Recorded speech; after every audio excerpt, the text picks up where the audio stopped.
So, good evening. I'd like to call our Council Business Planning Committee of the Whole Budget meeting of October 30th, 2017 to order. Everyone is here this evening except for Councillor Brunet, who's on a little sabbatical, but he'll be back for the next one. Are there any declarations of interest? I see none. Confirmation of the agenda. Do any members have any changes to the order of business? So it's pretty straightforward this evening. Okay. You'd like to do operating tonight, Councillor? No. Okay. So we've got no delegations this evening, and we have no items of correspondence. So let's get right into the 2018 budget introduction.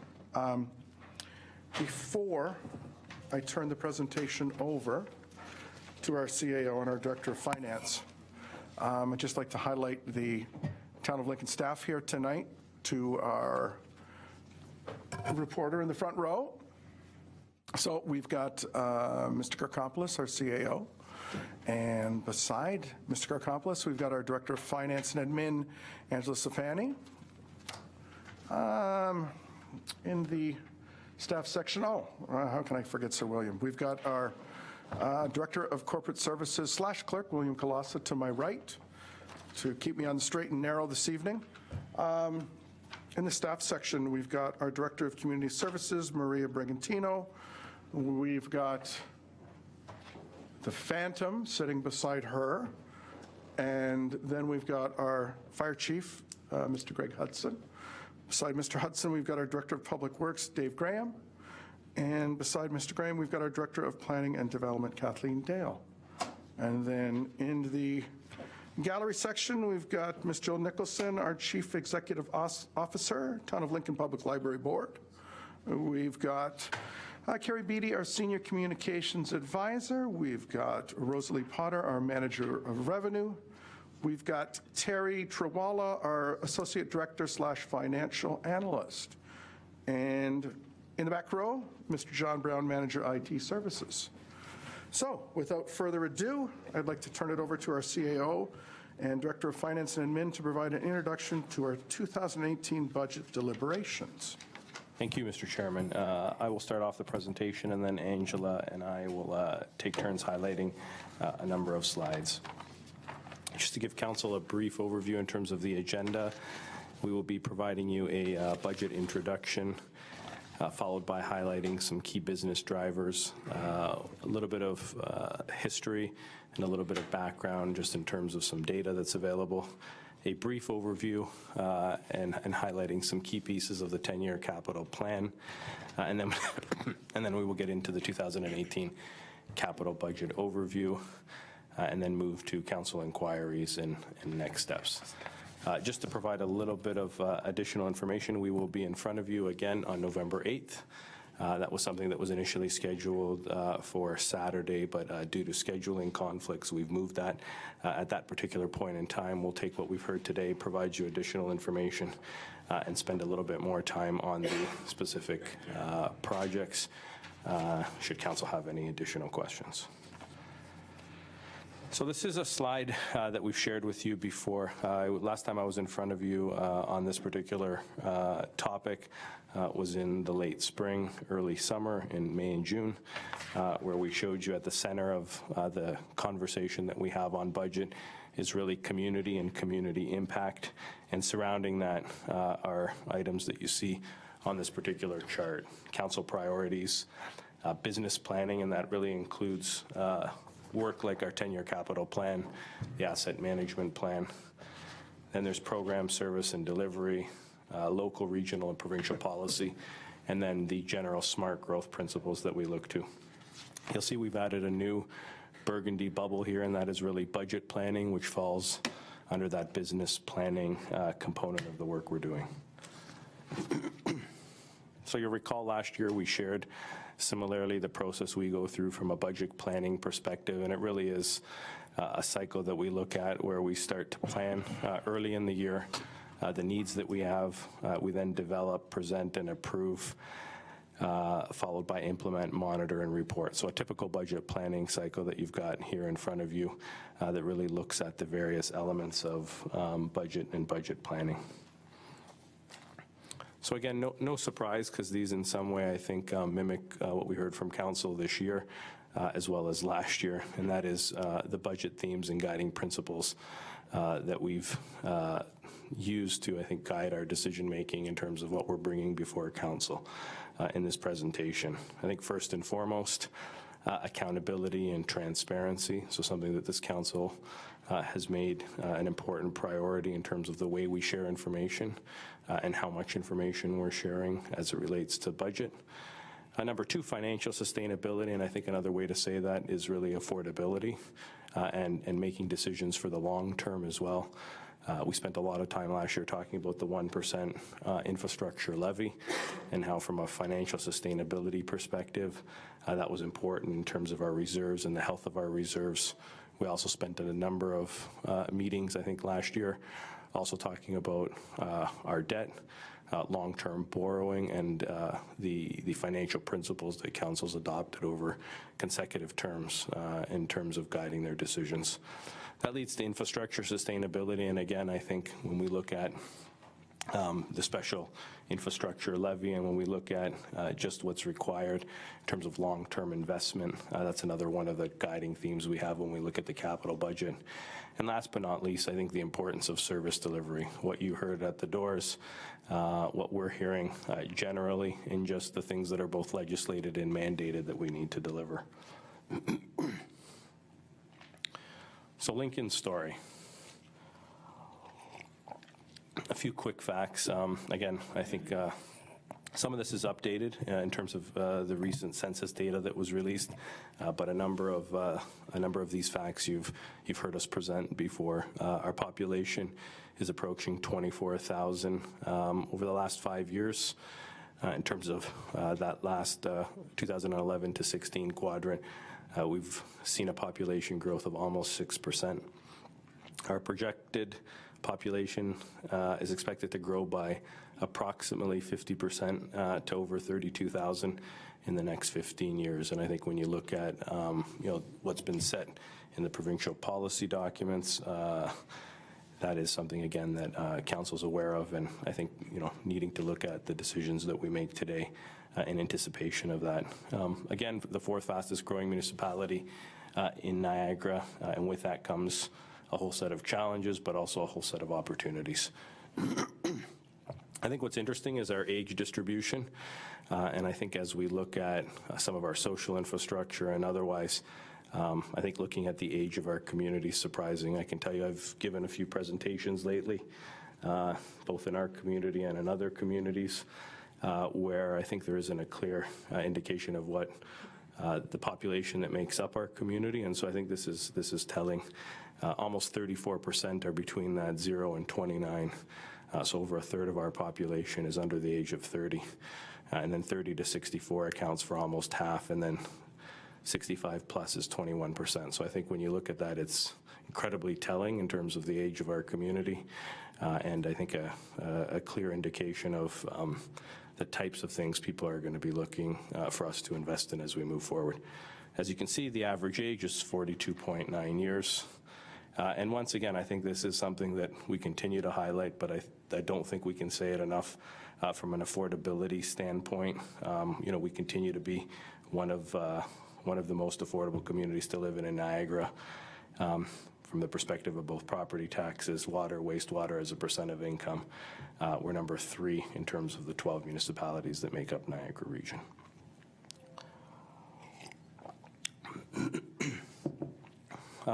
This slide here is really something we've included, I think, to show council that the responsibility you have from a capital budget perspective in terms of the worth of our assets is almost, I'm going to suggest, $500 million, so $380 million in total asset replacement value.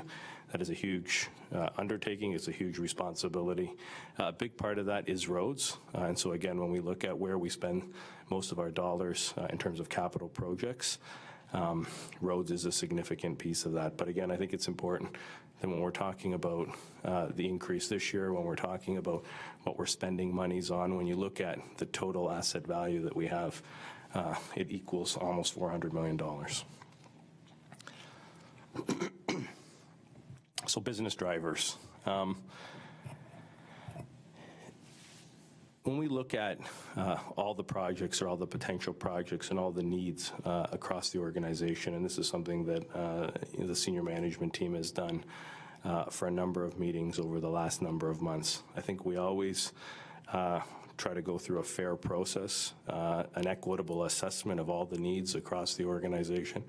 And I think, and I'll reference Councillor Foster again, it is a needs versus kind of wants conversation, but also what is mandated and legislated and what has to be done versus sometimes what are those nice to have. So there is a prioritization of all projects that inevitably happens. And this year we tried to use a weighted criteria. You'll see that with the drivers listed below, we've included all of those criteria. So ranging everything from council priorities, regulatory compliance, so the things that we have to do, risk from both a legal and health and safety perspective, financial impact. I think that's also something that we're constantly looking at in terms of what are the limits that have been set, asset management and the need to invest.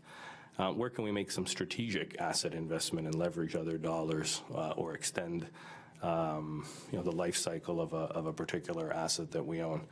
The operational needs, of course, what can keep things moving, service level growth, where there's a demand, that's also one of the things we're looking at in terms of drivers and criteria. The corporate business planning cycle, and again, some of the things that have been approved either mid-year or that we're trying to keep up with. New capital growth, so there's inevitably the newness in terms of the growth we're experiencing, and what are those capital investments that we need to make, and of course, last but not least, internal capacity, just our ability to deliver on some of these works. So capital business drivers and community impact. I think what this slide really is intended to show you is we have a responsibility, and I think that's what we try to bring to council for your endorsement and your decision. And that responsibility is to invest in our community. And so, we're hearing a lot of things, and I think we're experiencing a lot of things this year. If I think about climate change and significant weather events, things that we've experienced this year that we've never experienced.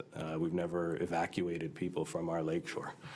This year, that was one of the things that we were forced to do as a result of some significant weather events. I think those are having an impact on our projects. They're having an impact on our assets, and just things that we need to be, I think, aware of, and that is an expectation from the community of us. Again, no surprise, there's an infrastructure gap across the province, but I would suggest across the country as well, in terms of not enough money flowing from senior levels of government to invest in infrastructure.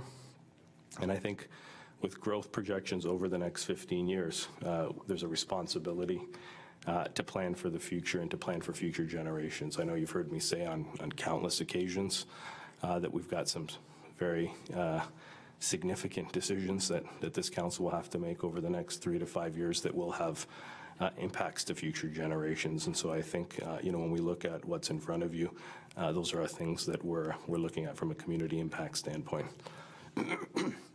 And tax increases over the past 10 years, I think, have allowed us to sustain services. Earlier today, I was meeting with Angela, and we were discussing the tax increase since 2006 on average. Again, you've heard me use this number, was a little more than 4%. That's allowed us to sustain services. It really hasn't allowed us to do any enhancements in terms of some of the works that need to be done. But again, those are things that we need to balance when we come to council. Where is there an opportunity for enhancements and where we need to continue to sustain services? And probably something we're going to share a lot more of when we go through the operating budget. So I thought it was important just to give you a brief overview of the 10-year capital plan, and not in any detail, but more from a general standpoint, and specifically a little bit of a recap. So You've heard me say again, I think a number of times that the 10-year capital plan is a tool. It's a fluid document, and we look at it in terms of providing and maintaining capital assets and infrastructure to serve residents and businesses. It's really intended to allow council to make short-term decisions and understand the impacts of those decisions. As I said, it is a tool that allows us to prepare for the annual budget process, but not necessarily a calculator or something that we set in stone in terms of how things come on, how things come off. It's supposed to be a starting point in terms of capital planning and capital budget processes. And it really is something that, as I've said, I think changes on the fly when new funding is received. I think about the CWWF funding that we received for Conoco Creek, something that happens mid-year that then allows us to make the necessary adjustments. As I said, community needs change and we must be fluid. A couple of examples to give you. In 2017, we had suggested that in 2018, both Ontario Street and Prudhome's would be occurring. Obviously, if you look at your package, those aren't in there. They're now anticipated to begin in 2019. Those are development-driven work, and those are things that are naturally going to change based on how quickly development is occurring. Prudhome's, albeit moving incredibly fast, has been something that, in terms of getting the secondary plan in place, has taken a little bit longer, and so some of those works are being moved to 2019. In other cases, we've accelerated things like Prokich. So phase 2, we did phase 1 and 2 together. And in other cases, we deferred Jordan Lions Park due to the review that's happening as a result of the Canada 2021 games. So again, I share that to say that it is a fluid document, so you're going to see some stuff come on, you're going to see some stuff come off. We try to keep, as much as possible, a number of the items there, but there will be those instances when that happens. And we continue to monitor the health of the assets we have. We've heard from council your desire to maximize life expectancy. We monitor construction costs. Those are all things that have an impact on our capital budget.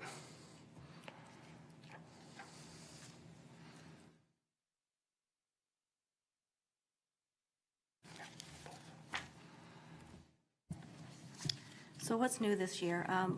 Staff took a more detailed look at the costing this year based on what they're seeing right now in the industry and looking at the increase in costs. So staff took a harder look at where these costs are driven, even from the 10-year plan to this actual budget now. So you'll see some changes there.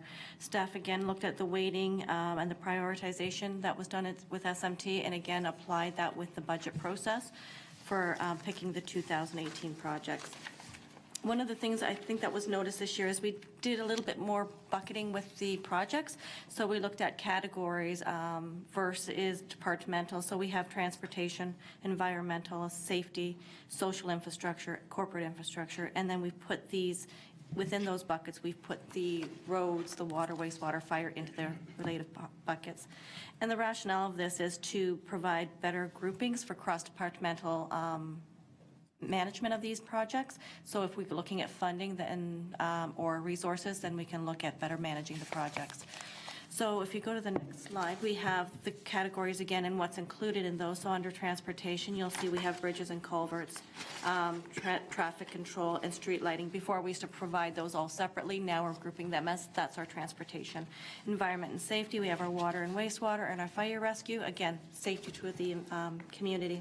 Social infrastructure, community facilities, parks, library, culture, and cemeteries, and then the corporate infrastructure, which would be our vehicles, our equipment, facilities, IT, all those type of needs that we have to manage and run the town.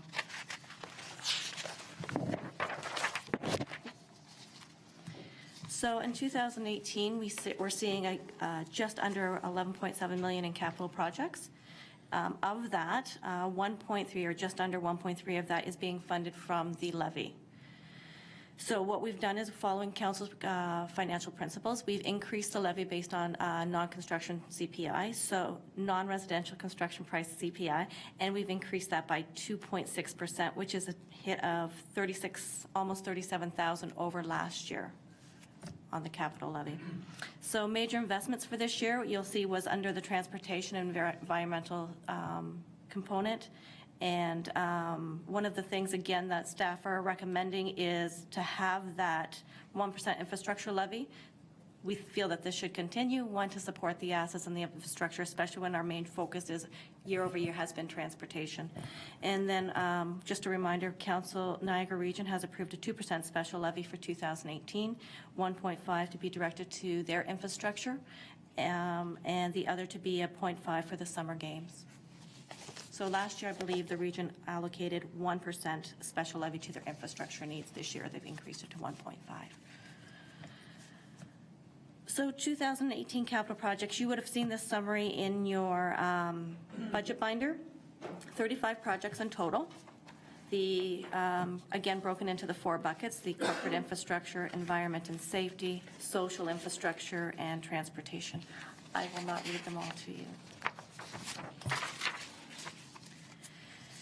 So this chart shows the trending for 2014 to 18 for the capital projects, just again showing them in the new buckets that we've been providing. And you can see year over year, roads, the green area, has been one of the council's main focuses. Social infrastructure is the purple, the orange, brown, not sure how it's showing up, is the environment and safety, and corporate infrastructure is the blue. And you can see actually in the last 2 years, in 17 and 18, we're looking at higher levels in the environment, almost like a 50-50 split between roads and enviro on those items. I think the other key point to highlight here is that there will be ebbs and flows in this particular document. If we looked at 2013, when the decision and the funds were allocated for the Fleming Center, you'd see significant purple on this. And I think as we go through the design stage, for instance, in 2018, we'll be designing a lot of our social infrastructure around parks, for example. You'll see in 19 and beyond, again, that purple area will increase, and so it is just the ebbs and flows in terms of the cycle of building. One more thing, just if there's any questions on what the purple is in 2016, this is based on budget council priorities for each budget year. So in 2016, we had budgeted the museum in that year.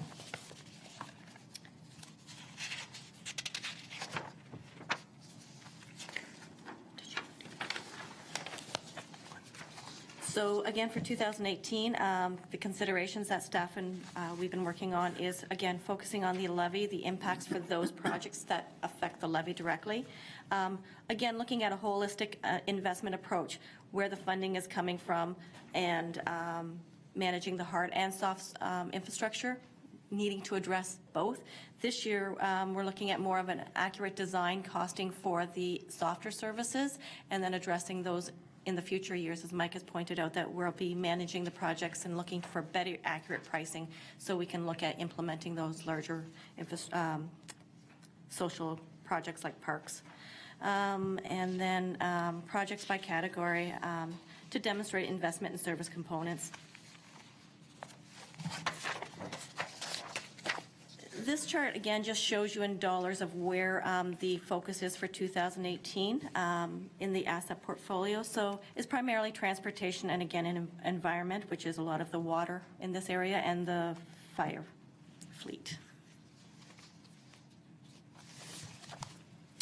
So when we're looking at our funding for the capital budget, what staff does is we look at the different funding sources. So our first one is like what's growth related and what can be funded from DC charges. So that's our first bucket. Then after that, we look at where's the planned savings that savings that we've put aside for specific infrastructure needs of water, wastewater.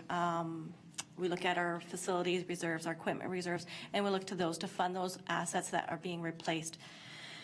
Then after we have completed funding those sources, then we look to levy, and then once we've maximized out the levy based on council's financial principles, which is the 1.92, which is almost the 1.3 million this year, then we look to, do we have any projects that require debt financing? If there is a need and a priority, then we look to fund those from debt.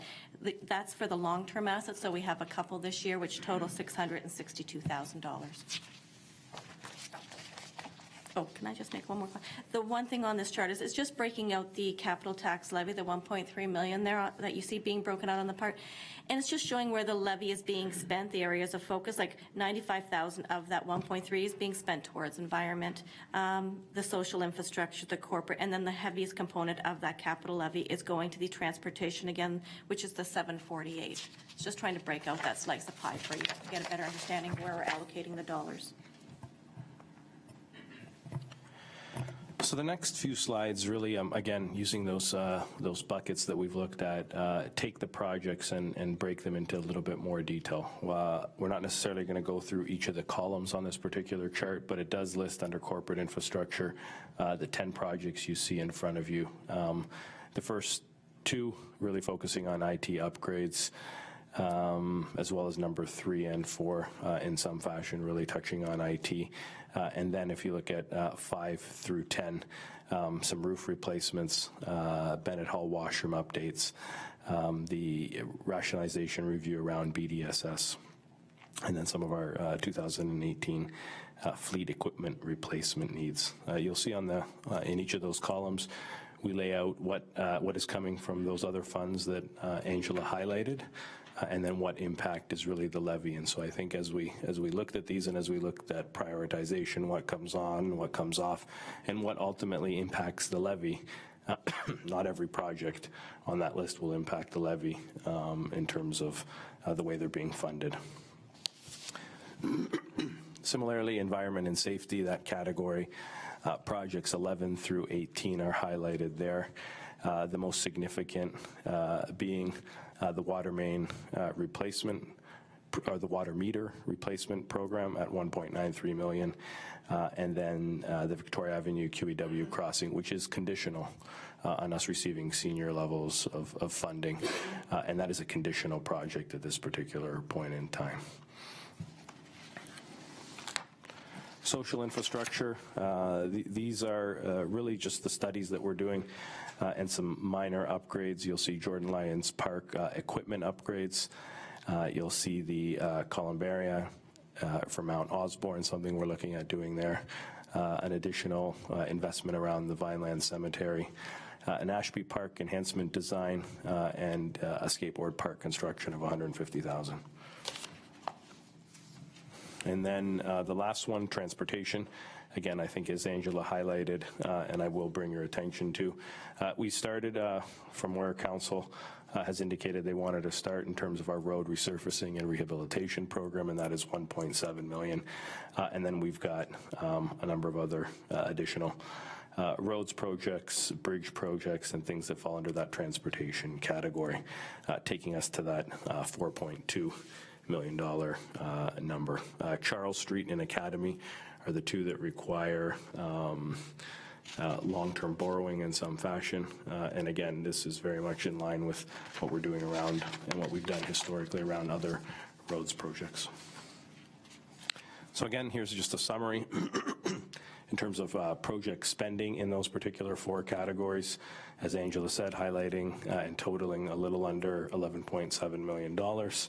And then the funding sources in terms of how we've looked at where they're coming from. So DC's reserve funds, long-term borrowing, grants, and the capital tax levy. So I think just to summarize where we're at, we are within council's policy in terms of the capital tax levy being at approximately $1.3 million and an increase within CPI of 2.6%. There is investment and projects aligns with budget engagement, feedback, and council priorities. And Carrie will be sharing more of that information when we're in front of you next. The special infrastructure levy is something that is built into there in terms of the 1% within the 2018 proposed budget. We are using $130,000 of the 2017 special infrastructure levy to fund our 2018 capital projects, and that's what really it is intended to do, and we'll continue to build. In terms of long-term borrowing, as I highlighted on the previous slide, 2 roads projects, Academy and Charles Street, and again, still within our town policy and target guideline in terms of where we stand. So we wanted to just give you a budget timeline in terms of where we're at moving forward. You'll see one is bolded and highlighted in orange, and that is the one that was scheduled for December 5th. Staff are proposing, in light of the fact that there is a trade mission and delegation with a number of councillors and some staff attending, that meeting be moved to December 12th, but that's pending any decision council makes today. And so in terms of next steps, SMT will all be available as they are this evening, but will be available to take what they hear this evening and answer questions on specific projects on the 8th. I think what we want to hear from you is what do you want us to prepare for and present back at that next session on November 8th. And for example, last year we provided some supplemental information, and I think we're going to try to endeavor to figure out what it is you want, but also hear from you what it is you want us to present. So last year we gave you some information around the road program reserve and the continuity of that program. So really I think from a council perspective, staff want to know what else does council want to see as we look at the capital budget.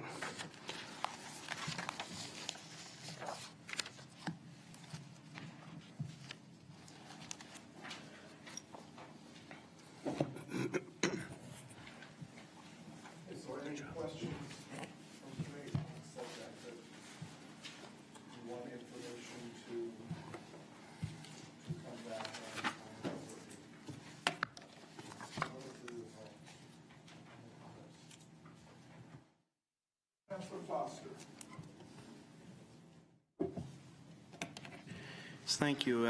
That was a good overview of where we're at and where we're going, and I'm assuming we're going through and reviewing the individual items tonight as well, right? There's a quick run through, or what's the next step with this? Through you, Mr. Chairman, I think this evening our thought was if there's specific ones you want us to be prepared to answer on the 8th, we can. Versus doing that this evening. I thought it was important, I think, show you what the projects are and give you some information around the funding and the financing, but we didn't anticipate going into great detail. But no, it wouldn't be detail. It would just I'm just trying to figure out the process, because typically we've gone through and just did a quick overview of all of the things just to make sure we're on the same page. But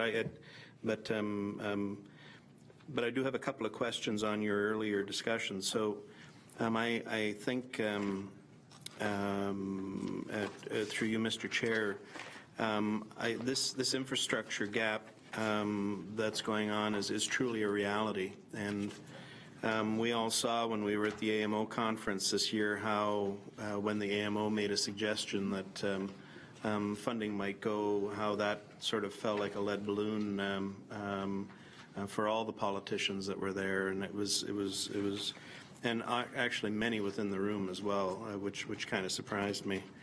Have staff given any thought to coming back with a recommendation of doing what the region did and bumping that infrastructure to 1.5%?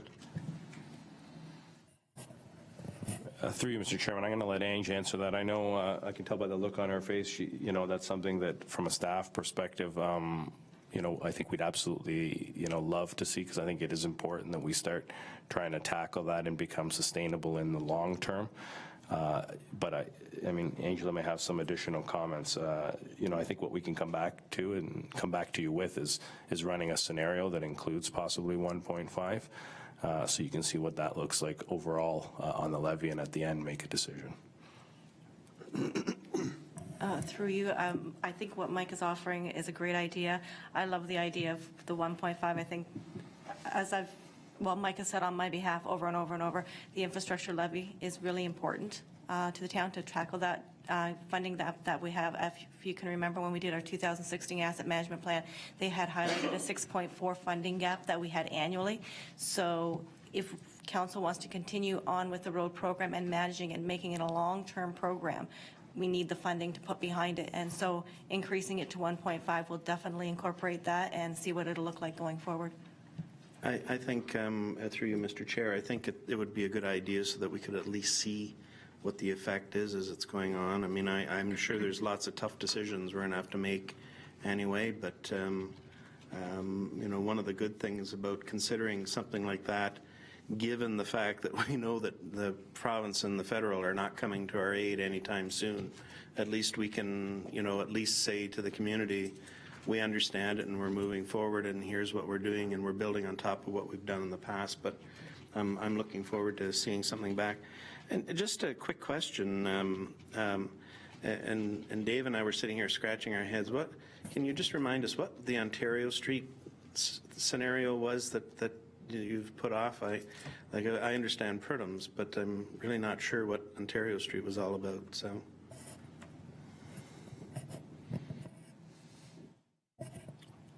Through you, Mr. Chairman, I'm going to look to either Dave and/or Kathleen.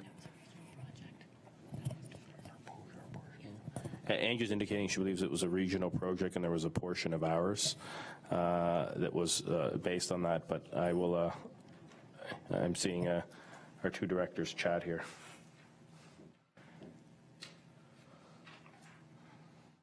Why don't we endeavor to get back to you, Councillor? Yeah, if we're going to cut something, I want to know what we cut, but was it really something we cut? So anyway, thank you. Councillor. Thank you very much, Mr. Chair. Through you, I have a couple of things that I'm just kind of mulling around in my head. I'm just curious on how we strike a balance between expenditure and debentures for infrastructure, being that we kind of know what the end game of build-out is. Kind of how you came to that sort of balance. And I guess my biggest concern is if we're building infrastructure just in time, so to speak, is it a possibility that might be slowing growth? It's just a risk that I'm concerned about a little bit. I'm also in agreement that a 1.5% levy for the roads would be a good thing to look at. And I'm also curious about the water meter project number 12 with regards to going to the AMR system. I was hoping to see some feedback with regards to going to the next stage, which is the full wireless stage, as opposed to hopping into the middle portion, and what the possible cost savings might be in doing that, and partnering maybe with a local utility that might already have an infrastructure in place to be utilized to piggyback from on top of. So those are just a few things that crossed my mind. Councillor McPherson. Thank you, Mr. Chair. And my first question is more of a request or a suggestion. And the one thing that I personally miss in doing budgets is, what did we do this year? And whenever I'm doing budgets, that's the first thing we look at, is how did we perform to what we said we'd do? And it just seems like, we create these capital lists. I'm not going to call them wish lists, and then we never go back and look at them again. So, I would suggest for the next meeting that at least we look at what projects did we have on the list, what did we complete, and what was the spend. So at least we can see how do we do against 2017. And it also, I think, gives us a better idea of spend. And we continue to roll some of these things year after year after year, and it's always the same number. Or it's just a little bigger number because of inflation or whatever. But there may be a savings in there somewhere. So just from it really hit me when I started looking at the list for 2018 and thinking, wow, this is a lot shorter list than what we had for 2018 in the 10-year capital plan. And so I tried to start to figure out, okay, what projects have fallen off this list? And I tell you, I was going cross-eyed trying to figure out what do we not have on there that we had last year? And I think a 10-year capital list is, out past 5 years is just our best estimate. But in the first 2 years or 3 years, I think we need to sign up for those things.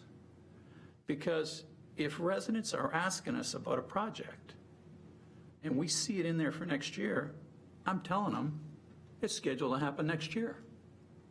So when things drop off, it's like, well, I don't know where it went, it just sort of evaporated. So if the council is in agreement, I'd suggest that for 2017, we do a review, and it doesn't have to be in any great detail, just what did we sign up for, and what did we do, and what are the dollars? So we can see what didn't happen. And then I guess the questions are going to be, when are those things going to happen? So that's just a question. The other thing, I start looking at the levy versus the spending. And if I look at the levy, I can't find the sheet now, but the levy for capital has been at like 1.25 or 1.27 since 2009. Hasn't changed. But if you look at our spending in capital, we're now at 11 million. So where's the money coming from? I mean, eventually, we have to, we have to run out of money somewhere. It can't just come out of the air. I know there's, reserves and there's, all the other, ways. I guess I just need to understand a little better at what point are we going to run into trouble, if we are. Through you, Mr. Chairman, so a lot of questions there. Some will bring back, I'll make a couple of comments. I think on a quarterly basis, we do try to update council in terms of where we're at on both the in-year projects that have been approved as part of the capital budget process, as well as those additional 40 or so projects that inevitably, when we approve in January, find their way through either council priorities or things that happen, on a very just-in-time perspective that kind of, become part of that work plan. So I think we've got the semblance of the list you're talking about, and I think we can, we can endeavor, should council want, to provide you some information. Like I said, things are not even, things 2 years out are fluid in terms of when funding's coming in and when development or doesn't happen. So I think we've got the semblance of those lists for you in terms of what's happening. I also think if we look at 2018, it is much more of a condensed year, definitely for council. So we're also looking at what we can get done in terms of the fact that we're not going to be able to be in front of council due to the fact that it's an election year, get as much work out the door as possible. But also, if you look at the types of projects we have, I think in 2018, they're larger, more in-depth projects than I think some of the projects that we would have seen in years past. Now, that's not always the case. There will be ebbs and flows. Like I said, if you look at these charts in 2013, and if you look at 16, and we have two major projects, you'll see significant dollars being expended. In terms of long-term borrowing and some of those other things, reserve funds, reserves, development charges, as long as we're seeing growth in our community and as long as we're seeing taxes come in, these funds replenish themselves. To what level they replenish themselves, that'll be determined, I think, on the level of growth and for how long that growth continues. And that's really where the money will come, the special infrastructure levy, as money continues to come into the coffers, that'll determine how much we're spending. And will it always be an $11 million spend? No, I see at some point as things, I think, slow down, as the amount of growth slows down, you're going to see much more of a leveling out. But our reserves are incredibly healthy. Council has made some very difficult decisions in terms of investing in reserves, making sure that we've got enough money in the bank, that we're not looking at long-term borrowing and the financing costs of long-term borrowing in any way that puts us in a negative position. So I can tell you, as your CAO, and I think Ange would echo as your CFO, that, we look at the budget and the way it's laid out, and, we don't see any concern from that particular perspective. The amount of work will eventually slow down. I think, again, as our population reaches its max, as a number of the projects, on the social infrastructure side, on the facility side, are done over the next decade, they're not going to need to be updated. We're not going to be spending the same amount of money to play catch up, I think, 10, 15 years from now as we are now. So there will be a leveling out. There will be less money spent. Councils, I think, of the future are going to, are going to look back at councils now, and you've made a lot of tough decisions, and you've made a lot of decisions in terms of where monies need to be spent. Mr. Chair, and I'm not really looking for any significant report or anything like that to review 2017. All we need to do is take the capital list that we had last year and plug in there what was done. That's all I'm looking. It's a summary. That's all we're doing is a summary, and take a look at it. So at least we've got that as a point of reference. It just, to me, it just makes sense to look at your current year and what did you do this year, and then look beyond that. And as far as the affordability of our capital investments, I'm happy to hear that.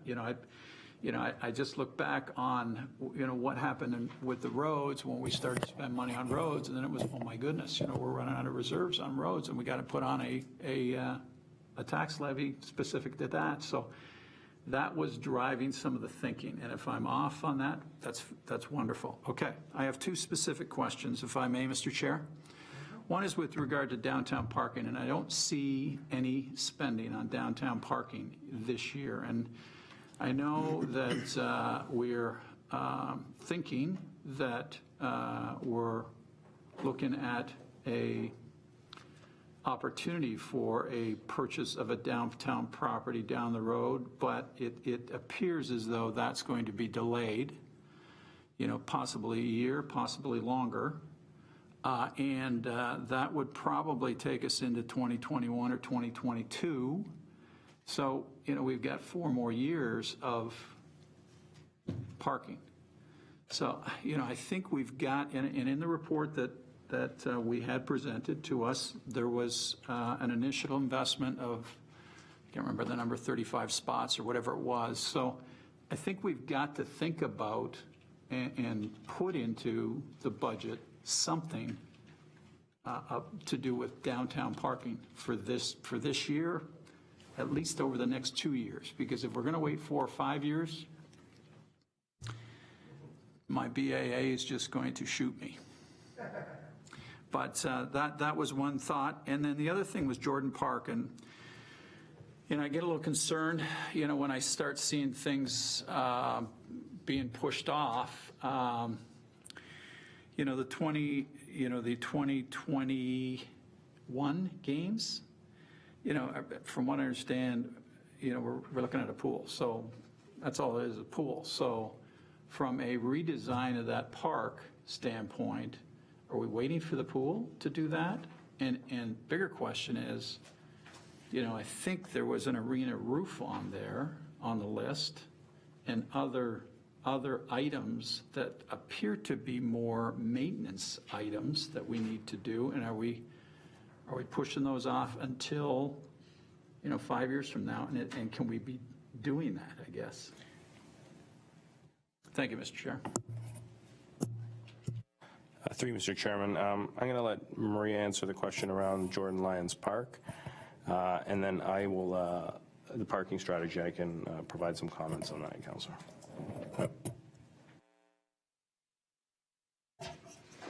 Through you, excuse me, through you, Chair, to the councillor. So for Jordan Lyons Park, there are a number of maintenance items that were identified as part of the facilities audit. We reviewed that facilities audit and determined that if we were going to, or if council approved a redesign of Jordan, we could look at postponing those items until we had figured out what to do with the property. There are a number of development design opportunities beyond just accepting the pool, and enhancements that we would like to consider at Jordan Lyons Park if council, approves that recommendation. So certainly we are ensuring that all maintenance items that are immediate, that need to be dealt with right away or in the near future, are dealt with. But if we're going to redevelop the property, we want to save on those items, save on some costs now to reinvest later. Through Mr. Chair, thank you very much. And I guess I would question or raise the question, should we be doing that design now then? Should we be looking at that and at least showing the people of the East End that, hey, we've got a plan, and we are putting a design together. Maybe it's part of the parks master strategy, master plan, and we're working on it. Rather than saying to them, well, we're going to wait till 2021 and then we're going to decide what we're going to do. Through you, Mr. Chair. Through you, Mr. Chair. So there are a number of parks and facilities that were identified for either redevelopment and development. We have a limited budget, and so we did go through a prioritization exercise based on some variables in terms of funding, development, Prudhome's as an example of upcoming priorities, and then sequenced the development and redevelopment of these properties. Our challenge is that there's limited budget dollars each year, so we certainly have looked at council's priorities, some maintenance, stakeholder requests to prioritize which parks we look at and which facilities we look at year by year, but I'd be happy to provide further detail for the November 8th session.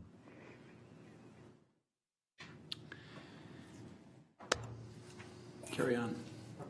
And too, as a follow-up, Councillor, I in discussions over the weekend with the CAO and the Director of Finance too, and I also asked for a list of, going back to 2015, projects that we've approved, but maybe have deferred. And the museum is a prime example that it shows up, on that one graph as being funded, but we haven't done it. So there's a number of those that are kind of moving down the line, to go with your what happened from last year. What did we do? What's gone forward? But let's have a little snapshot at the ones that are moving, and based on the quarterly report. So, Councillor Renchima. Sorry, Mr. Oh, sorry, Mr. CAO. Through you, Mr. Chairman. I think, I just want to provide maybe a few comments as it relates to the parking strategy, because I think it is something that we need to continue to look at, and I agree with the councillor. I think if we wait till 2021 or beyond, we may be challenged. That said, are we premature in starting land acquisition? I'd like to potentially explore, I think, both with the BIA and a couple of the landowners, are there some things we can do, whether that be some enhancements to the underground parking, for example, and does that allow some overflow? Are there some partnerships we can have with the school, notwithstanding owning the property or a decision on that, where we could use some of that parking?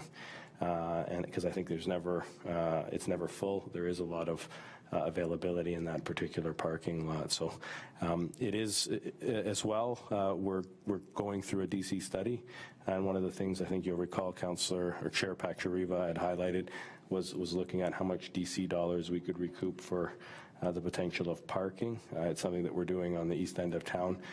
We hadn't made that provision as it related to Beamsville, and so when we complete this DC study at the end of this year and into early next year, there will be a provision for those particular dollars. So I think it's something definitely you're going to see in 2019.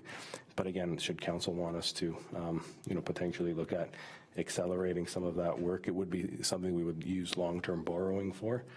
In terms of where we'd find those additional dollars. But I think there are some things that potentially we could explore.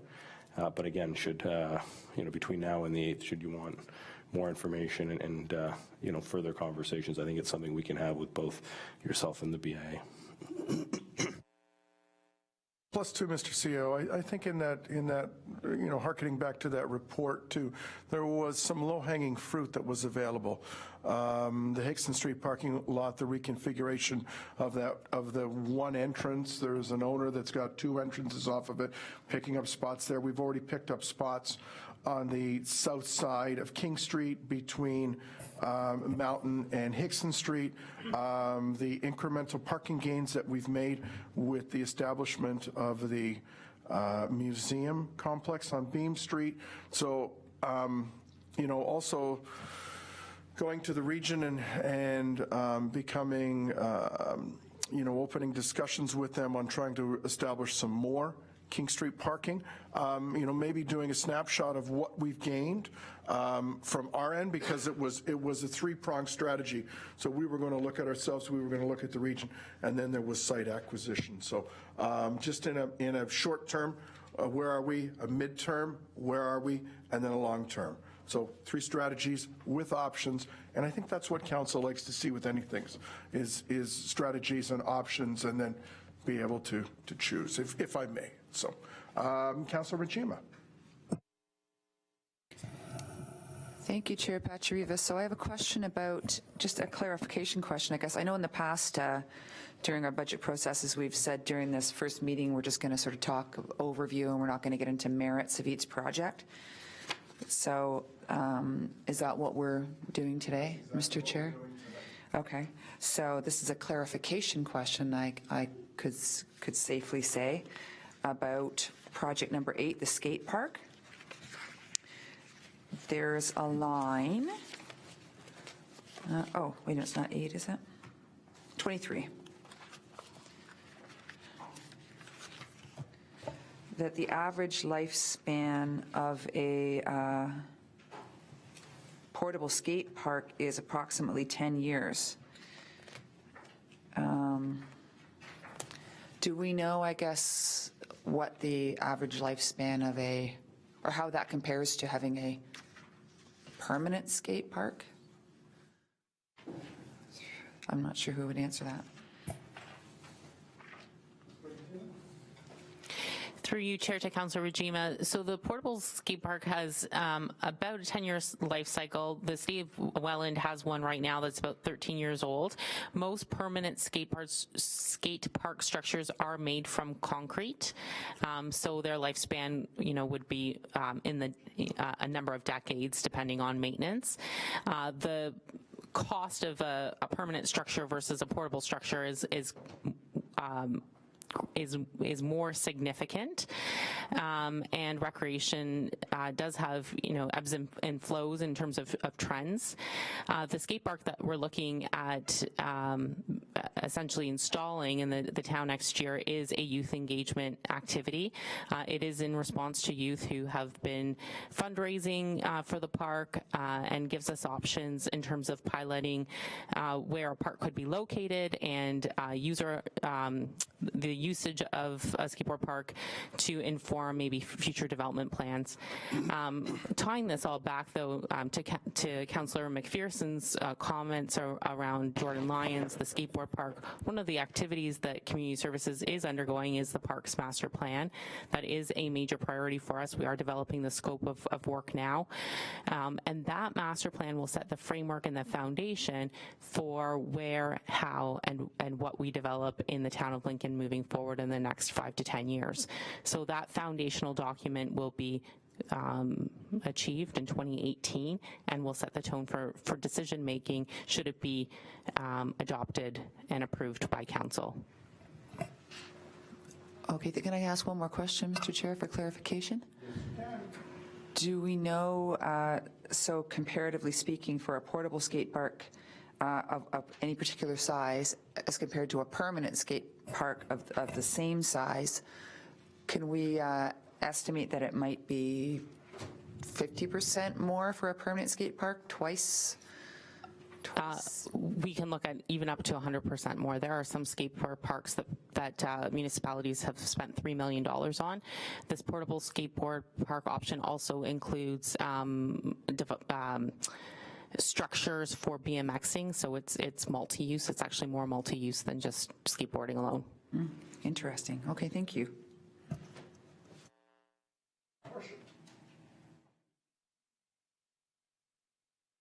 Thank you very much, Mr. Chairman.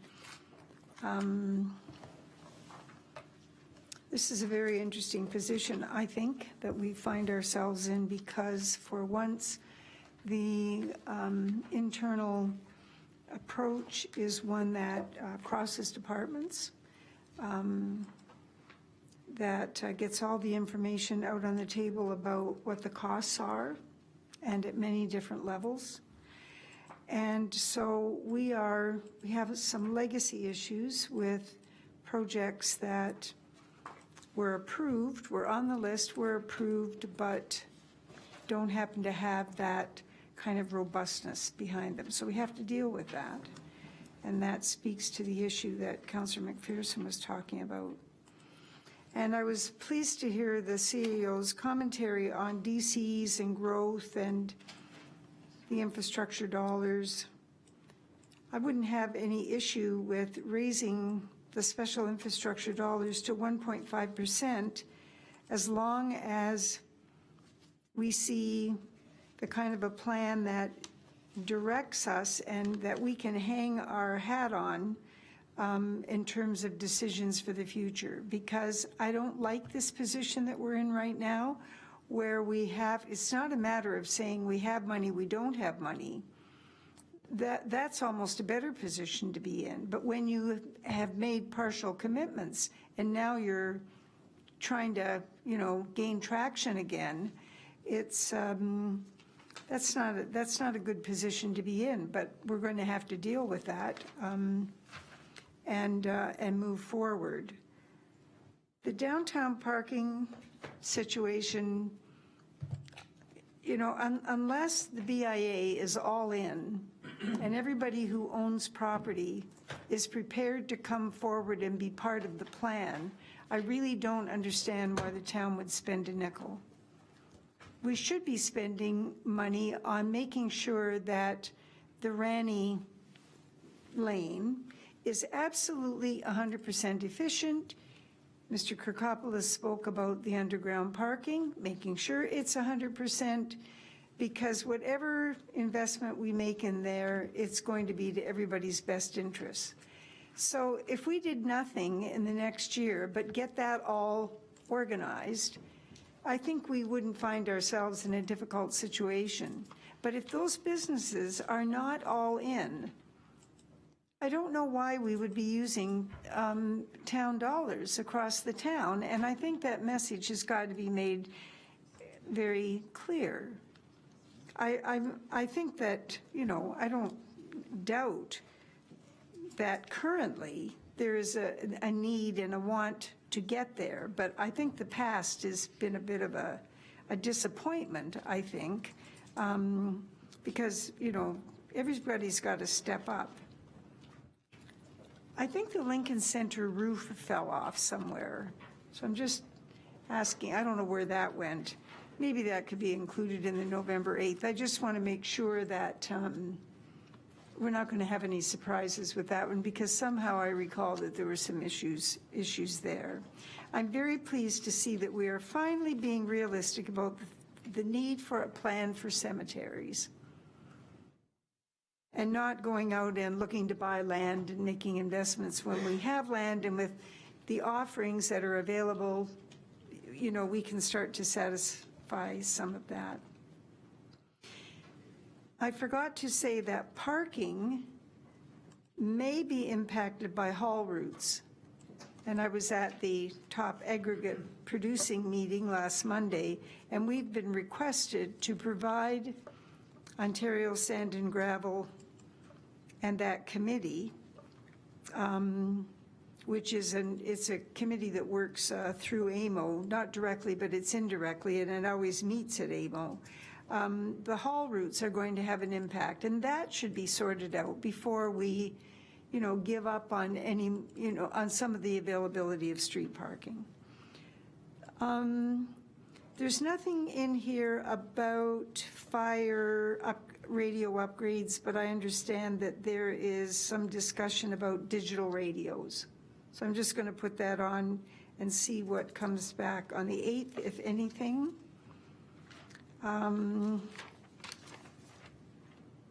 So I don't know whether it's possible, Mr. Chairman, to create a graded chart showing the budget year and the actual year of completion that will give us this step forward, step back. I think that would be very important. I agree with Councillor McPherson's suggestion. But I really believe that overall, that we are moving in the direction that we really want to move, and we just keep fine-tuning. And we'll see, because growth isn't going to go on forever. So our attitude and our position on debt, on spending, and on sustainability is going to be very, very important in the next couple of years, because the circumstances are changing. And, you know, unfortunately, it's impossible right now to tell what impact the DCs are going to have or that growth is going to have. We really don't know what efficiencies will be realized within operating, and how capital will impact the ability to have efficiencies. So somewhere along the line, we need to start having some of that surface as well. Thanks, Mr. Chairman. Councillor Foster.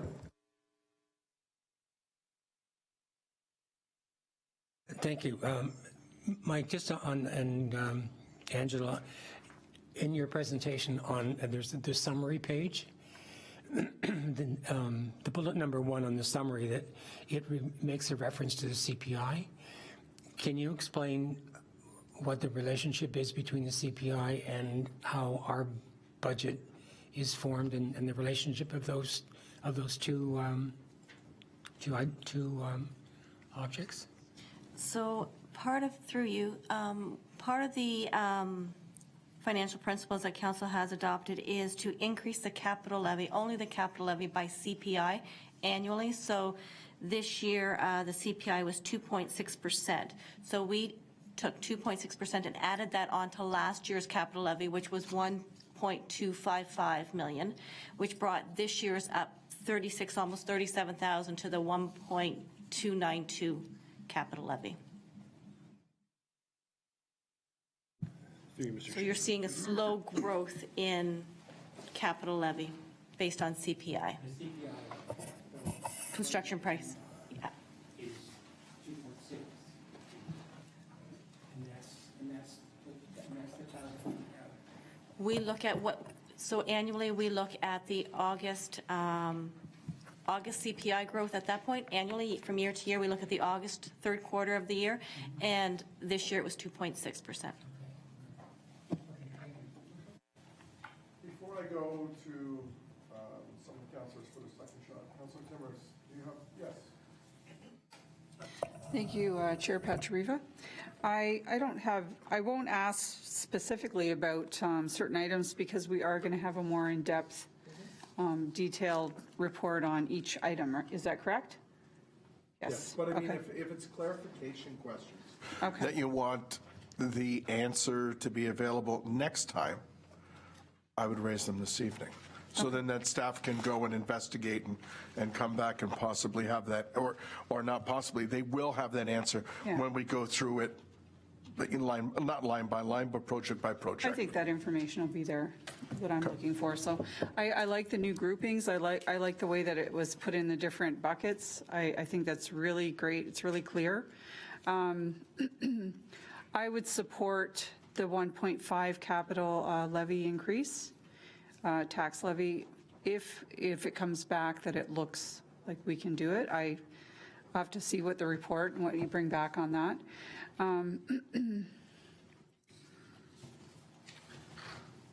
As the discussion about the downtown parking, I personally don't think tax dollars should be paying for parking to benefit personal businesses, so I would not be supportive of that.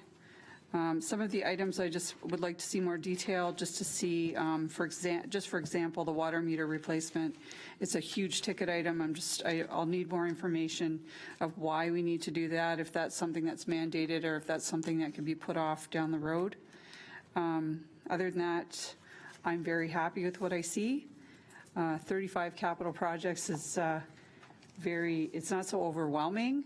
I do like where Councillor McPherson was going with showing last year's. I feel that too. I want to see what we did, what we didn't do, what fell off, what's missing.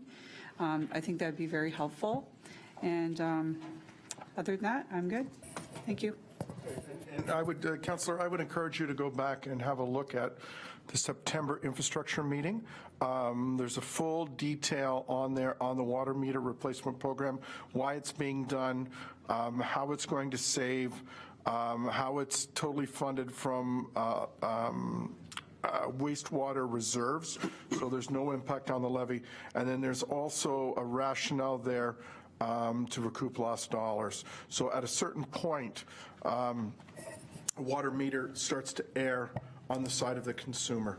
So there's a great deal of water loss that is unattainable. So have a look at that. And then if you have any questions. No, that's very good. Yeah, Thank you. it's helpful. really, really helpful. And anyone that else isn't on the infrastructure committee, I would suggest you have a look-see at that report, because it's very in-depth, it's very straightforward, and I think any questions you will have will be answered. Okay, that's very helpful. Thank you, Chair. Yeah, you're welcome. Mr. CAO. Through you, Mr. Chairman, just a brief comment, and I think it relates to that 2017 list. So I think it's a great question. On September 20th, you may or may not recall that I did present a list of the capital projects which were in progress or completed. So 46 capital projects in 2017, 20 complete, 20 underway, and 5 were either carried forward or deferred. So I can definitely build on that. I just want Council to know that that information has been presented. We do keep you updated on that information, but I think it's important to bring that back and I think just share it with you again. Thank you. Good discussions so far. I get a little frightened when I completely agree with the mayor, so I was going to the first thing is for inside voice, outside voice. So I have to be a contrarian around the parking as well. I'm not real interested in a whole bunch more free parking, so to speak, within the municipality at this point in time. I don't. But I do want to see, however, is a comprehensive plan coming back at some point in time on what we're really going to do with parking, because gone are the days where a municipality can go and put all massive amounts of free parking for people. That just doesn't happen in any municipality. We need to have a process in place where we're looking, well, maybe we should be charging for people to be parking in Ranny Square. Maybe we should be that in the Hickson. Maybe we should be at the Vineland, the parking lot that's there.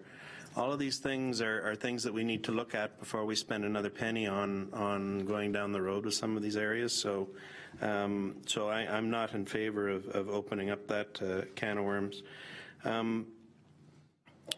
Concerning the projects that have been on the books in the past, and I know when a capital project is not completed in a particular year, if I'm not mistaken, that gets moved to a reserve of some variety, and then it's either the project gets put on the books or it doesn't. I don't know how you do the magical wizardry with all this stuff, but the thing is that there are some projects from the past that were accounted for in our budgeting, and I don't know where they ever went to, type of thing. Like maybe we just decided as a town and as a council that thing was never going to happen. So, I think what you have done, Mr. Chair, is bang on, making sure that we at least have a list of all those things that actually account for that capital rate stabilization reserve, just so we know and understand exactly what it is that's sitting there. I want to take a swipe at the fire department just for fun, since the fire chief is here. It always surprises me every year when we come into budget, all of a sudden there's another $1 million piece of equipment has to be redone, or $600,000 piece of equipment. And I'm just kind of wondering, would it be possible for us to have you know, a 15 to 20-year timeline of what it is that we're looking at with the fire department. Like what should we really be expecting as we're going on? Because, like, first of all, it's very expensive to replace these items within the fire department. You know, we haven't finished Camden, or at least I don't know where the heck the Camden scenario has gone to with the fire hall up there. But already we're doing the design for another station, and we still don't even know what the look and feel of Prudhome's is going to be, let alone anything else in the Vineland area. So I would really like to see, you know, just a timeline for council so that we can really truly understand what the needs of the fire department are and kind of the timelines that we have to look with that, because it's a big ticket item. You know, we do spend an awful lot of money in that particular area, and I think it's only fair to future councils that they know exactly when this stuff is going to be coming into play. What was the last thing I had here? Oh no, I've taken a swipe at everything. Thank you. Okay. So, Ms. Fanny first, probably on the question with respect to year by year or reserve, how that's all taken into account. So, Ms. Fanny, if you may. And then we'll go to our CAO. Thank you, Chair. Through you to Councillor Foster's comment about the wizardry that we do in finance. When we look at a project, when a project is completed, it really depends on what the funding for that project is. So if it's a water project and the project is budgeted to come from the water reserves, that's where the funding occurs and that's where it goes. If the project has come out of levy, well, then that is handled a little bit differently. If the project is under budget and the project is complete, then those dollars go back to the capital rate stabilization reserve. That's part of the financial principles that we've adopted. If the project isn't complete and it was capital levied, we carry those dollars forward till that project is complete, unless there's a decision either to repurpose the funds or to say the project has been canceled. And if the project is canceled, we would again put it back into capital rate. So for example, we were carrying Serena Park, so I'm still carrying, a portion of it was DC eligible, a portion of it was levy. So any unused levy dollars, I'm still carrying. We're still tracking those dollars. So they're not just disappearing, we are still monitoring those dollars. So if you have any other questions. Through you, Mr. Chairman. I mean, I can assure you I've asked that very same question, both when I started the position and on a very regular basis in terms of other works in progress that either haven't been completed or have fallen off the books, because then sometimes there's available capital dollars. There isn't, you know, in some ways I wish there was. So anything that either has been approved has either been deferred and will move forward, or has been completed in some fashion. In terms of your comment around fire, and let me address both Camden and Vineland. I think Vineland, as a result of the works at Prudhome's, has been somewhat accelerated, and really we just want to get the design right on Vineland. And for a number of reasons, I think it's important that we do the design work and then determine when is appropriate for us to look at construction 2, 3, 4 years from now. So cognizant that you know, it has been something that has probably been accelerated a little bit as a result of Prudhome's.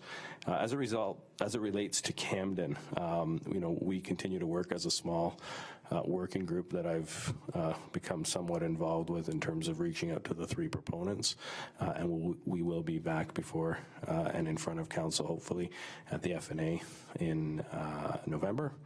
And if that's not possible, then we hope to be back to you in front of December with a solution that, at the end of the day, I hope council's pleased with.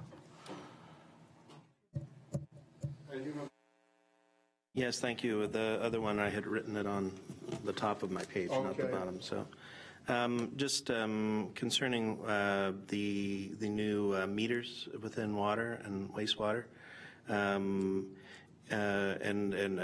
Councillor Timmers and others have brought it up, but water and wastewater rates, of course, are paid by all of us as water and sewer payers, and it is for, you know, it was sold to all of us in the beginning that we're paying for the infrastructure replacements in the future. So this isn't free money. We have to make sure that this is fitting into the scheme of things, and I don't want to see as we go through the water and wastewater rates this year saying, oh, yeah, you were at 2% last year, but you're coming in at 5% because of this. Like, let's be really careful as we're going down the road with this, because water and wastewater rates, more so than anything within this municipality, are the things that we hear door to door, as well as the thing that we've worked really hard over the last 15, 20 years to get into shape. So, Through you, Mr. Chairman, thanks, Councillor. I mean, all good comments, and I agree with you, and I think we'll provide you some more in-depth kind of analysis and the savings that we anticipate on being able to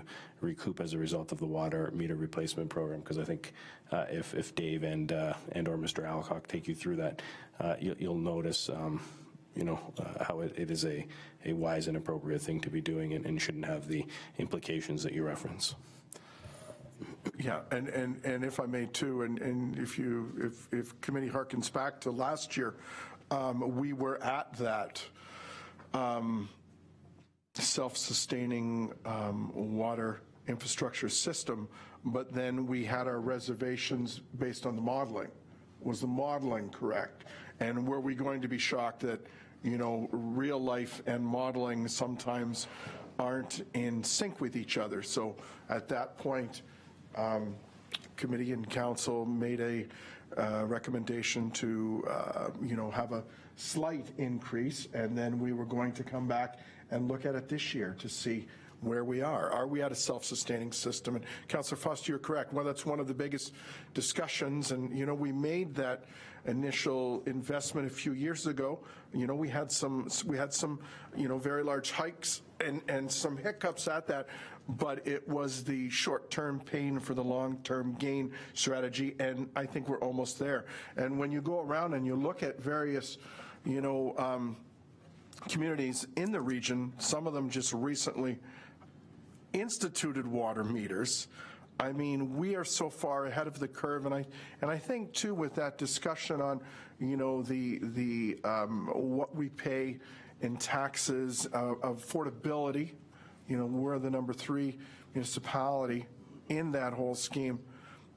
I mean, we've got to kind of hold our heads up high because we've made those difficult decisions in the past, and they've got us now to a point of some self-sustainability in some of our systems, where others haven't even begun to tackle the problem. So again, great question, and we'll have that information come back for us, next meeting. Councillor McPherson.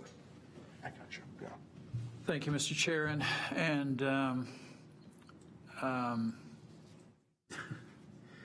you guys are killing me on this parking thing.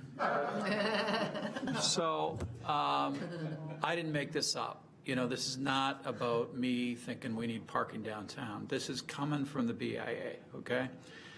And I think we've had the BIA in front of us. And the times we've had them in front of us, they've talked about parking. One of the issues we've got downtown, to my knowledge, is much of the downtown parking is private. It's owned by somebody. It's not municipal parking. So much of what's behind Olympia and all of those stores is for their use. And I think the same can be said on the other side of the street. So we have an issue. If we're going to build the downtown that we want to build, we need people to come downtown. This is not about making businesses more money.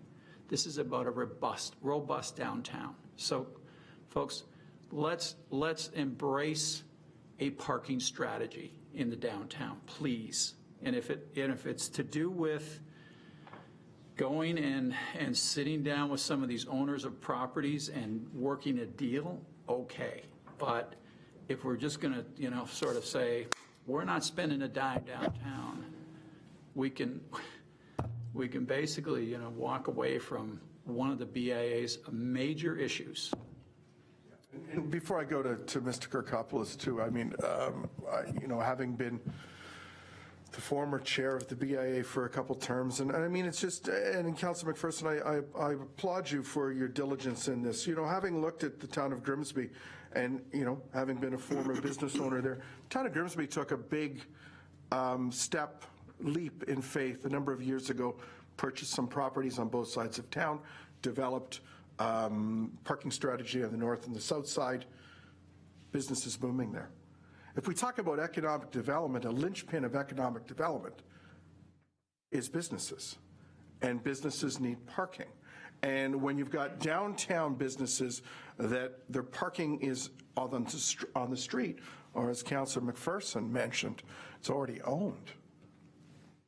I mean, you're in the game or you're out of the game. So if you're going to talk economic development, if you're going to talk prosperity, then let's get realistic here. You need to be in the parking game. Now, whether it's paid parking that Councillor Foster mentioned, all those will come out in a robust report, and I'm sure they will.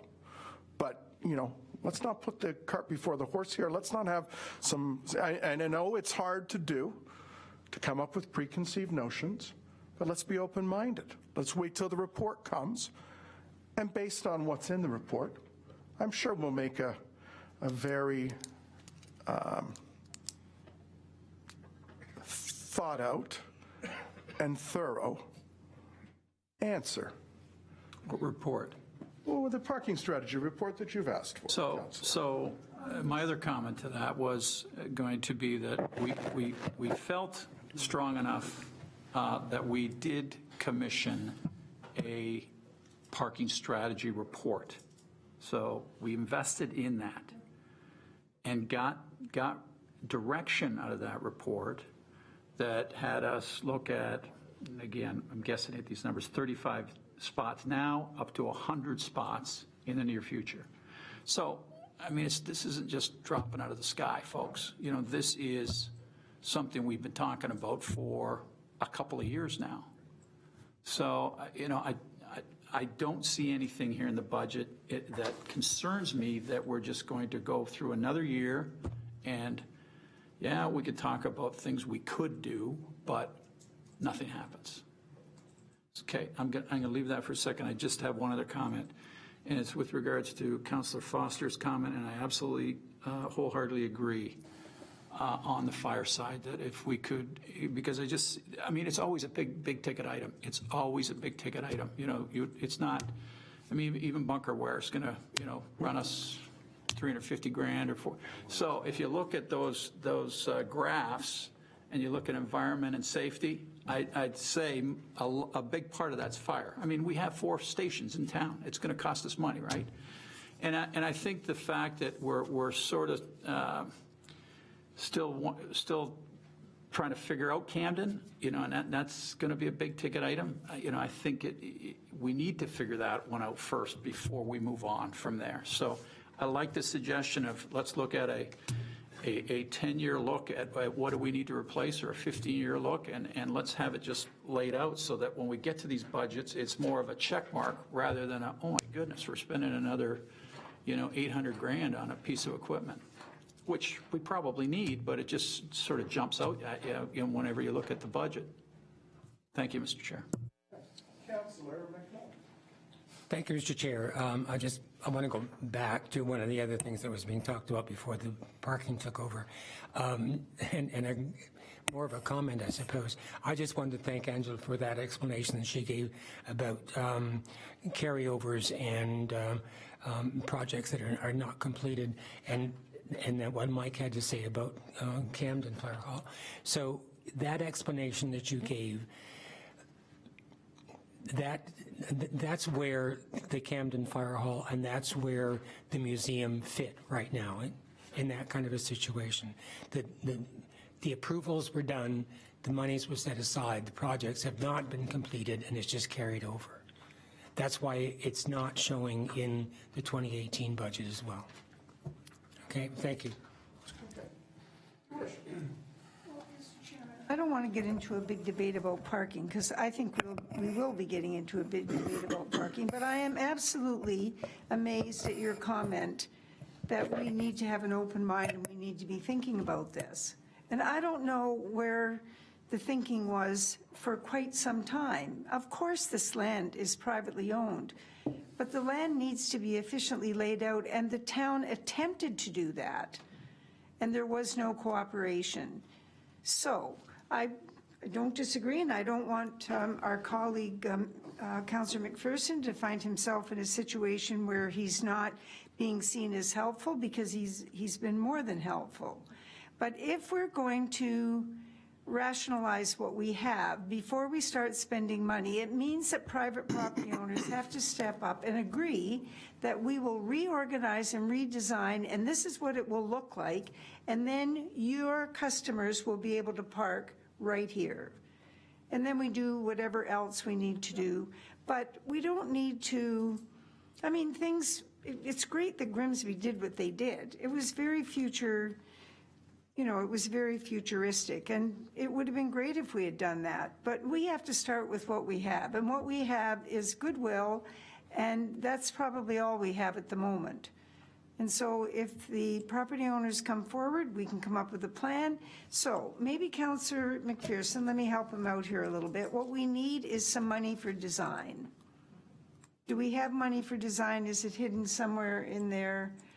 Mr. Kirkopoulos, through you, Mr. Chairman, is there money for some design work so that we could at least this year go forward and make efficient what is already available to us?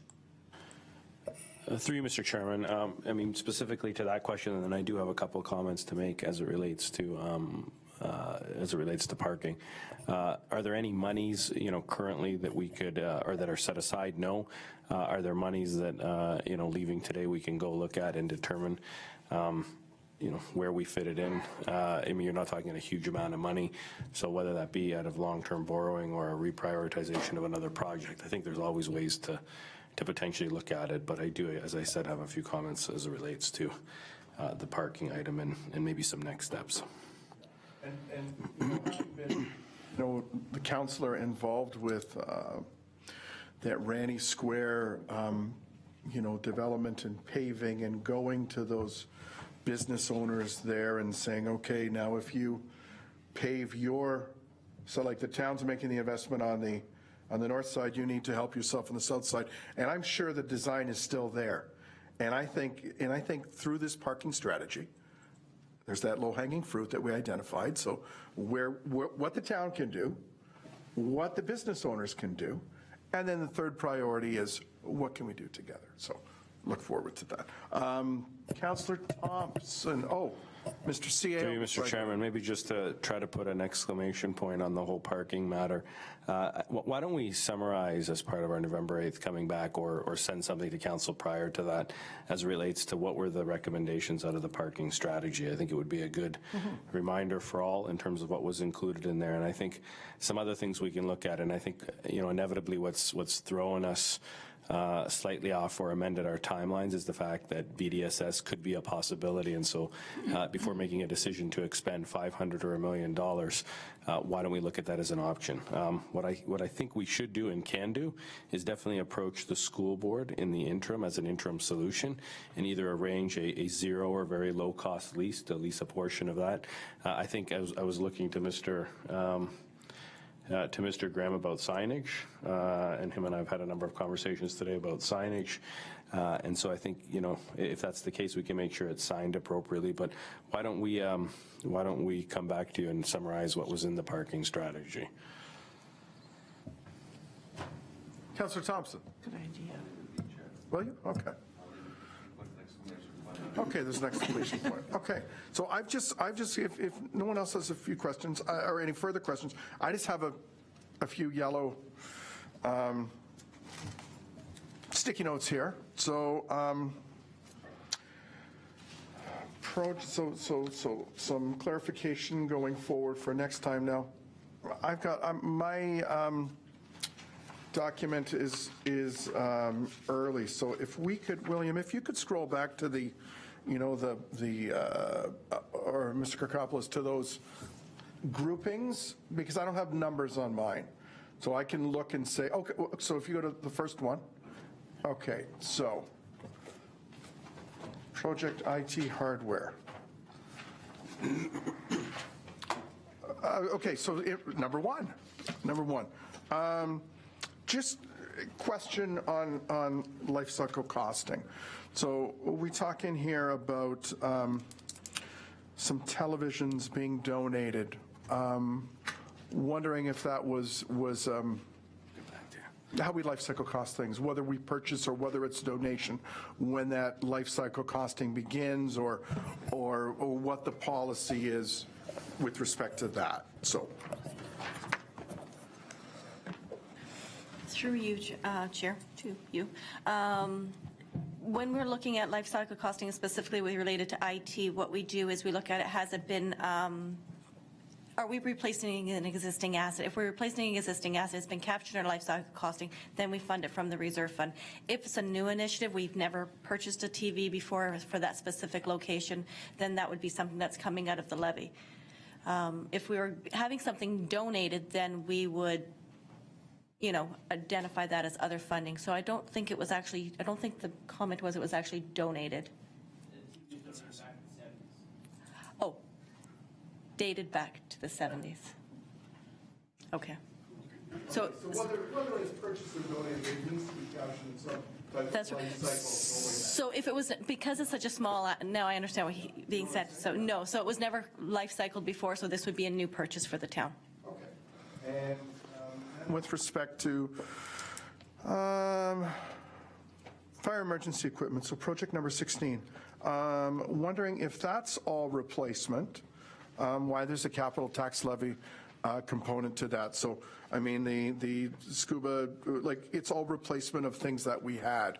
So wondering, and I don't expect an answer tonight. I mean, that's for when we get to the project, why that isn't all transfer from equipment reserve, why there's a capital tax levy component to that. So, oh, okay. So through you. With this specifically relating to the ski boat, we've started purchasing, they used to have a 10, possibly even longer life than 10 years, and we've just reduced them. But going back in time, we weren't capturing them. We didn't start capturing them until we started doing TCA back in 2008, 2009. So then we started life cycling. So there's some that are still being funded from, because they're brand new. And then once they get into the life cycle, they'll be funded through the reserve. Okay, so we'll get to a point in time in 2021 or 20, like where then everything will come off the levy. For example, bunker gear is there now. Perfect. Thank you for that. Now we had, and again, this is, I won't even ask that. Oh, yes, I will. I was going to ask another question, but I want to say that. So project number 27, the 23rd Street, Phase 1 road reconstruction. We had chatted about this today. Project 31, Lincoln Avenue South, and Project 32, Red Maple Avenue. So all similar projects based on growth. All projects where there's an upgrade to a road to a full urban standard with curb, gutter, pavement, sidewalks, and then wondering why there's different funding buckets from them. So, 23rd Street has roads reserve, water reserve, wastewater reserve, and some capital tax levy. Elizabeth Street has the capital tax levy and the roads, but not the water and the wastewater. And then Lincoln Avenue South has the capital tax levy and the roads, but not the water and the wastewater, knowing that those are also components to the redevelopment. So just curious on that. And I don't expect that tonight again. I mean, bring that next week, but if you have it. So through you, when we were speaking on the phone, these three projects have a growth-related component to it, so they have a DC component. Okay. Not all of them are treated exactly the same, though. When we're looking at, for example, Elizabeth Street, that one has been identified to have a 70% growth-related cost to it, so we're able to fund 70% of that project from DCs. Lincoln Avenue has been identified as a 50% growth-related, so it's being 50% funded through DCs. And right now, Red Maple, this one is a preliminary. It was identified as 100%. We're still going through the draft study. Hopefully it stays at 100%, but that one may change, but that one has been identified as growth-related as well. So these are the ones that we're dealing with right now, but based on that level of growth that we've identified is what's being captured.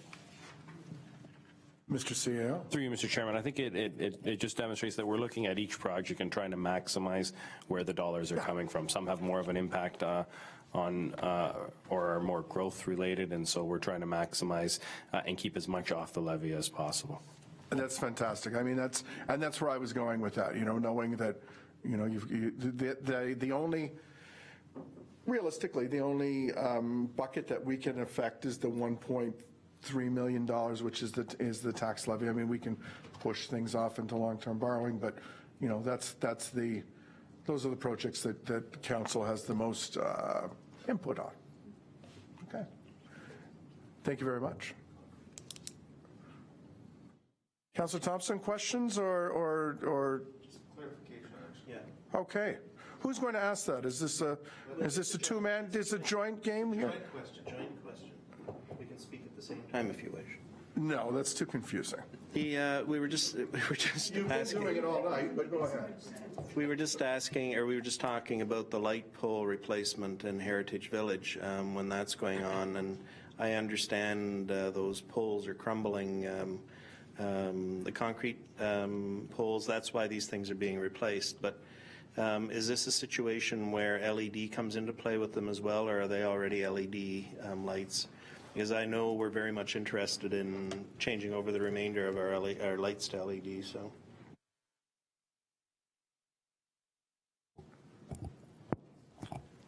Thank you. Through Mr. Chairman. So in this particular case, they're concrete light posts, so they're at the end of their life, they're crumbling. So we have, I think it's about an 8-year plan to start replacing those poles, basically working at the highest priority ones and working away where they're not as bad condition. So next year's our first phase of tackling some of those really bad light poles.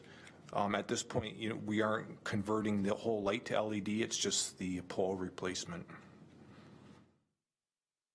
And I know where you're going, so go ahead, Councilor Thompson.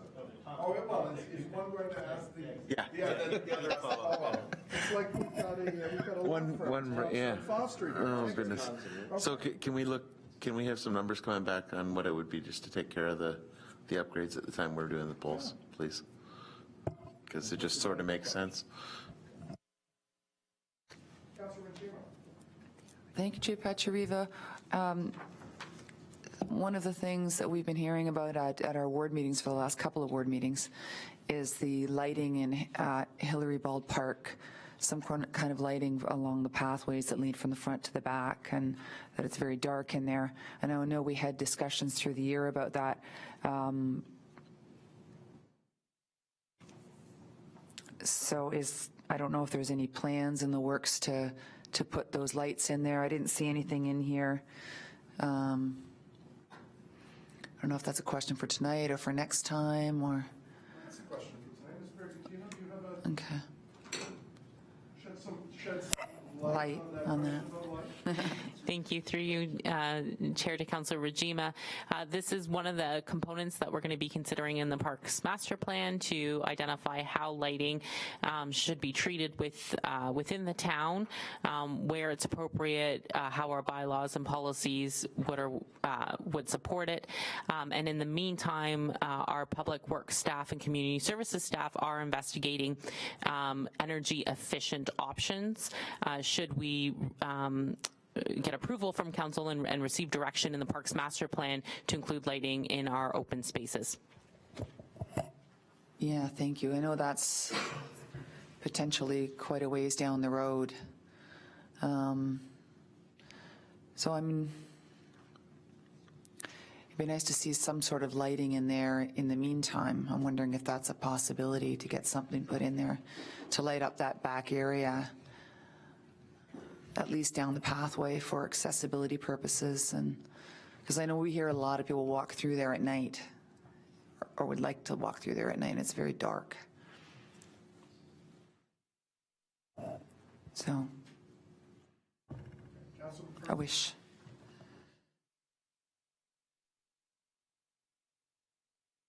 Okay.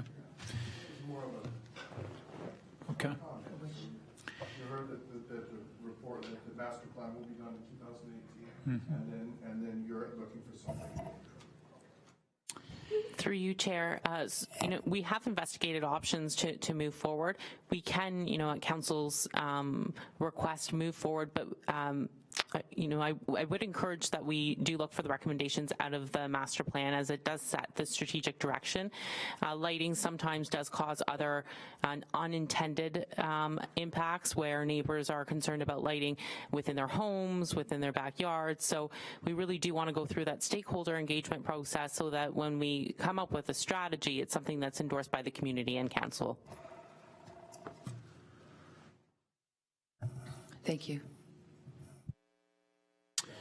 Through you, Chair Pachariva, just looking at this particular slide and the date of November 22nd, and that is the day before the trade mission. And I wonder if the rest of council would consider the 21st of November rather than 22nd, and then we're getting up early and getting on a 14-hour plane ride. So does that 21st, and for some of us that have to pack at the last minute, does Tuesday the 21st work instead of the 22nd?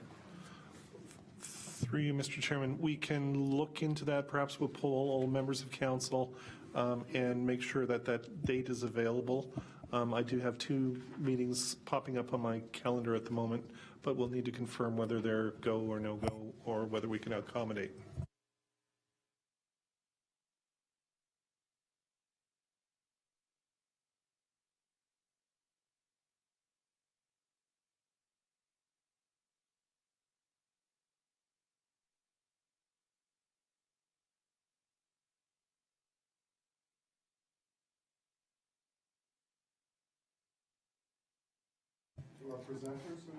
No, through you, Mr. Chairman, I think similarly we'll look at the 12th in that same fashion in terms of moving the meeting that was on the 5th.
For this coming Saturday, November the 4th has been moved to Wednesday, November the 8th at 7 p.m. here in the Lincoln Chambers. Public notice has been given. Wednesday, November the 8th is also the day for the launch of the U-Link, our new transit pilot project, from 4:30 to 5:30 at the Fleming Center. So are there any other announcements? No. Okay, closed session. There are no closed session items for this evening's agenda. So there being no further business, I declare this meeting adjourned. Thank you very much.